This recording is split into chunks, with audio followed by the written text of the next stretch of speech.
نحمده ونصلي على رسوله الكريم اما بعد فاعوذ بالله من الشيطان الرجيم بسم الله الرحمن الرحيم رب اشرح لي صدري ويسر لي امري واحلل عقدة من لساني يفقهوا قولي۔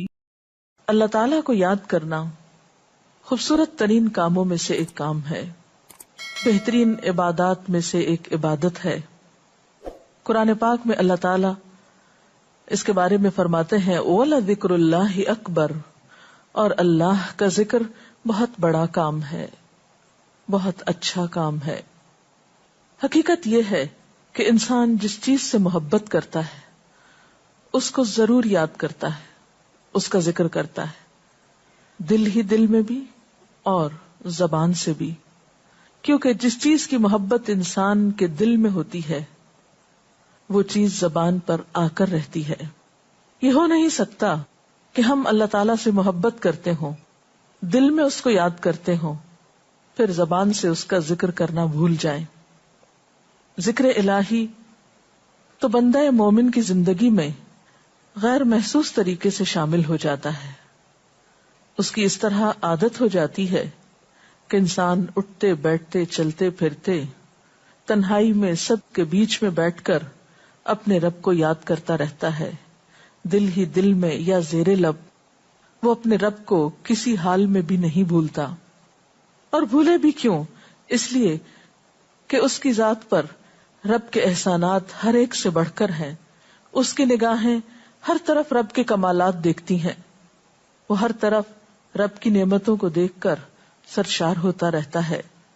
وہ جس طرف بھی نظر اٹھاتا ہے وہیں اس کو رب کی قدرت اور تخلیق نظر آتی ہے، اپنے سامنے دائیں بائیں اوپر نیچے ہر طرف زمین آسمان جو کچھ بھی بنا ہوا ہے، جو کچھ بھی پھیلا ہوا ہے وہ سب اس کے رب کا بنایا ہوا ہے، پھر وہ اس رب کو کیسے بھلا سکتا ہے۔ قرآن پاک میں اہل ایمان کو ذکر کرنے کی تلقین کی گئی ہے۔ اللہ سبحانہ وتعالیٰ فرماتے ہیں فَاذْكُرُونِي أَذْكُرْكُمْ، تم مجھے یاد کرو، تم میرا ذکر کرو، میں تمہیں یاد کروں گا۔ ایک اور جگہ پر فرمایا وَاذْكُرْ رَبَّكَ فِي نَفْسِكَ تَضَرُّعًا وَخِيفَةً وَدُونَ الْجَهْرِ مِنَ الْقَوْلِ بِالْغُدُوِّ وَالْآصَالِ وَلَا تَكُن مِّنَ الْغَافِلِينَ، اور اپنے پروردگار کو دل ہی دل میں عاجزی اور خوف کے ساتھ اور آہستہ آواز سے صبح و شام یاد کرتے رہو اور دیکھنا غافل نہ ہونا، یعنی رب کی یاد سے کبھی بھی غفلت اختیار نہ کرنا۔ ایک اور جگہ پر فرمایا وَاذْكُرُوا اللَّهَ كَثِيرًا لَعَلَّكُمْ تُفْلِحُونَ، اور اللہ کا ذکر کرو کثرت کے ساتھ، بہت زیادہ، کیوں؟ لَعَلَّكُمْ تُفْلِحُونَ، تاکہ تم فلاح پاؤ، کامیاب ہو جاؤ۔ اس سے پتہ چلتا ہے کہ اللہ تعالیٰ کو یاد کرنا کامیابی کی علامت ہے، اللہ کے ذکر میں کامیابی کی ضمانت ہے۔ مومن مردوں اور عورتوں کی صفت قرآن پاک میں یہی بیان کی گئی ہے کہ وہ بہت زیادہ اللہ کا ذکر کرنے والے ہوتے ہیں۔ سورۃ الاحزاب میں آتا ہے وَالذَّاكِرِينَ اللَّهَ كَثِيرًا وَالذَّاكِرَاتِ، اور اللہ کا ذکر کرنے والے مرد اور اللہ کا ذکر کرنے والی عورتیں جو کثرت سے اللہ کا ذکر کرتے ہیں۔ کثیرن اعد اللہ لہم مغفرۃ واجرا عظیما، اللہ نے ان کے لیے بخشش اور بہت بڑے اجر کا وعدہ کر رکھا ہے۔ اور پھر یہ کہ ذکر کرنے کے لیے کوئی خاص وقت مقرر نہیں، انسان ہر حال میں ذکر کر سکتا ہے، ہر وقت میں ذکر کر سکتا ہے۔ نبی صلی اللہ علیہ وسلم کے بارے میں آتا ہے کان یذکر اللہ فی کل احیانہ، آپ ہر وقت میں یعنی ہر قسم کے وقت میں، دن میں یا رات میں، صبح میں یا شام میں اللہ کا ذکر کیا کرتے تھے۔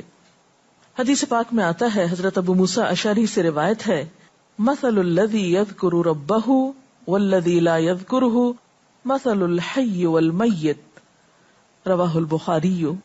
آپ صلی اللہ علیہ وسلم نے فرمایا اس شخص کی مثال جو اپنے رب کا ذکر کرتا ہے زندہ انسان کی طرح ہے، اور اس کی مثال جو اپنے رب کا ذکر نہیں کرتا مردہ شخص کی طرح ہے۔ گویا ذکر کرنے والا اور نہ کرنے والا، ان دونوں کے درمیان اتنا ہی فرق ہے جتنا ایک زندہ اور مردہ انسان میں فرق ہوتا ہے۔ اور یہ فرق کتنا بڑا ہے. یعنی انسان تو وہی ہوتا ہے، لیکن زندہ انسان میں اور مردہ انسان میں زندگی اور موت کا فرق ہے. بالکل اسی طرح جو شخص اپنے رب کو یاد کرتا ہے، اس کا ذکر کرتا ہے، اس کے اندر ایک زندگی ہے، اس کے اندر ایک خاص خوشی ہوتی ہے، اطمینان ہوتا ہے. اور وہ جو نہیں کرتا اس کا دل مردہ ہوتا ہے، اس کے اندر زندگی کی کوئی امنگ نہیں ہوتی.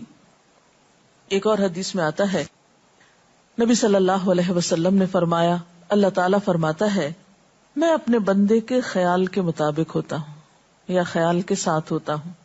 جو خیال وہ میرے بارے میں رکھتا ہے میں اسی کے مطابق اس کے ساتھ معاملہ کرتا ہوں، اور میں اس کے ساتھ ہوتا ہوں جب وہ مجھے یاد کرتا ہے.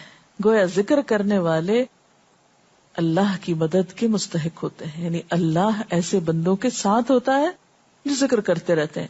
اگر وہ مجھ کو اپنے دل میں یاد کرتا ہے تو میں بھی اس کو اپنے دل میں یاد کرتا ہوں، اور اگر وہ مجھے کسی جماعت میں بیٹھ کے یعنی کسی گروپ میں یعنی پبلک میں بیٹھ کے یاد کرتا ہے تو میں اس کو اس سے بہتر جماعت میں یاد کرتا ہوں، یعنی فرشتوں کی جماعت میں یاد کرتا ہوں. تو گویا فاذکرونی اذکرکم، تم مجھے یاد رکھو میں تمہیں یاد رکھوں گا.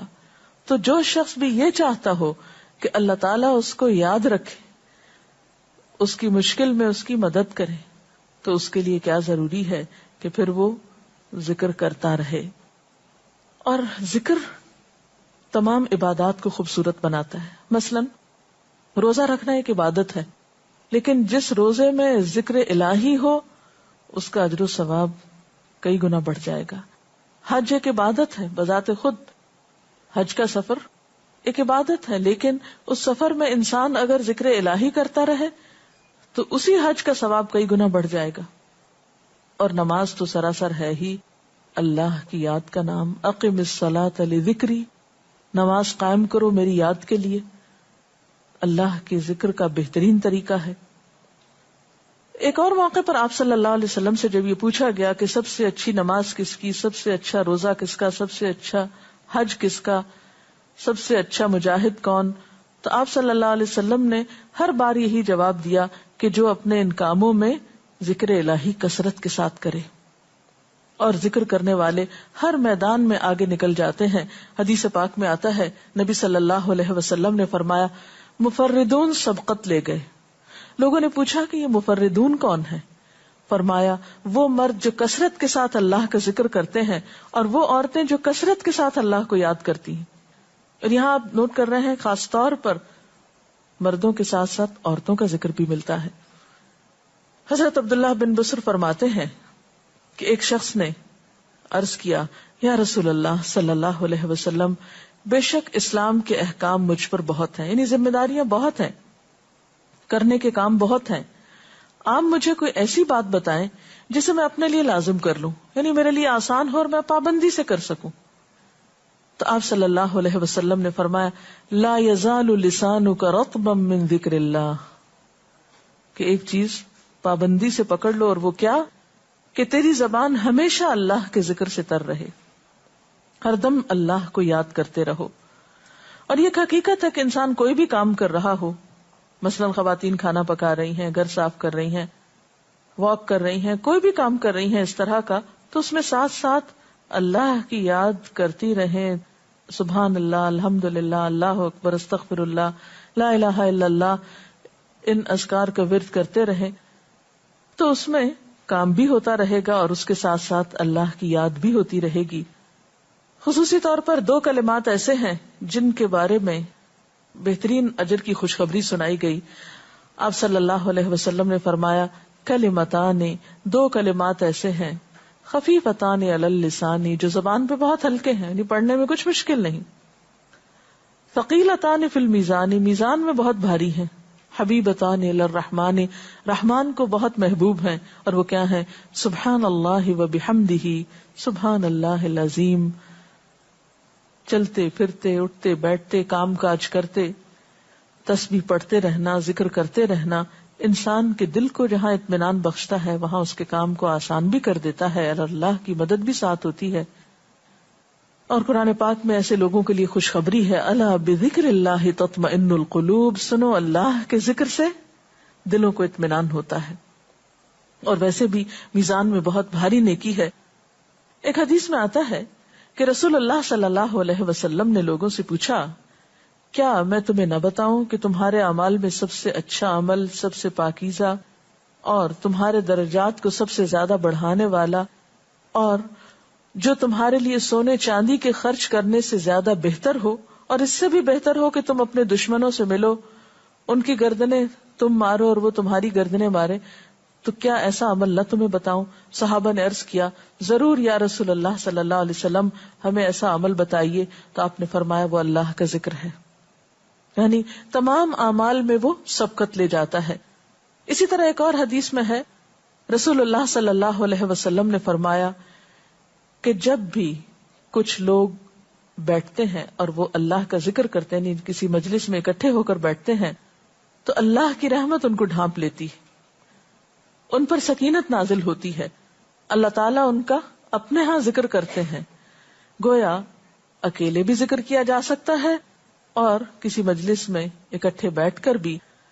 پھر اسی طرح صبح و شام بھی، جیسا کہ قرآن پاک میں آتا ہے، وَسَبِّحْ بِحَمْدِ رَبِّكَ قَبْلَ طُلُوعِ الشَّمْسِ وَقَبْلَ غُرُوبِهَا، اپنے رب کی تسبیح بیان کرو سورج نکلنے سے پہلے اور اس کے غروب ہونے سے پہلے. ایک اور جگہ پر آتا ہے وَسَبِّحْ بِحَمْدِ رَبِّكَ بِالْعَشِيِّ وَالْإِبْكَارِ، اپنے رب کی حمد و ثنا بیان کرو عشی کے وقت یعنی عصر کے وقت، والابکار اور صبح کے وقت.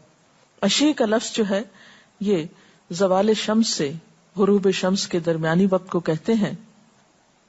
پھر اسی طرح انبیاء علیہ السلام کے بارے میں ہم دیکھتے ہیں، حضرت داؤد علیہ السلام بہت خوبصورت آواز سے، بہت خوبصورت انداز میں